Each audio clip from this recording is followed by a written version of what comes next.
Hi friends, welcome my channel. আজ একটা recipe নিয়ে হাজির হয়ে গেছি আপনাদের কাছে। তো দেখুন, এখানে আমি কলমি শাক নিয়েছি, কিছু ছোট ছোট করে কেটে পরিষ্কারভাবে জল দিয়ে ধুয়ে নিলাম। এরপর কড়াইতে সামান্য জল গরম হয়ে গেলে শাকগুলো এর মধ্যে তুলে দিচ্ছি। ঢাকা দিয়ে 5 মিনিট রেখে দেবো, যাতে শাকটা নরম হয়ে যায় তাড়াতাড়ি। এরপর নামিয়ে নেব। এবার সেই কড়াইয়ের মধ্যে 2 থেকে 3 চামচ সরষের তেল দিয়ে দিলাম। কিছুটা বাদাম দিয়ে দিলাম। বাদামগুলো ভাজা হয়ে গেলে তুলে নিচ্ছি।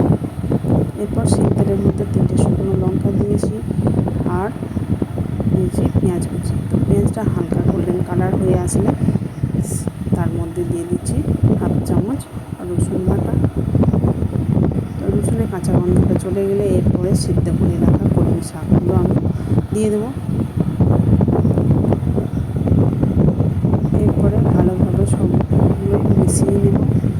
এই অবস্থায় আঁচটা একদম আমি মিডিয়াম টু লো আঁচে রাখবো। দিয়ে দিলাম স্বাদ মতো লবণ।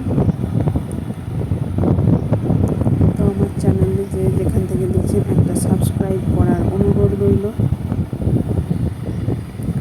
এরপর দিয়ে দেব ভেজে রাখা বাদাম।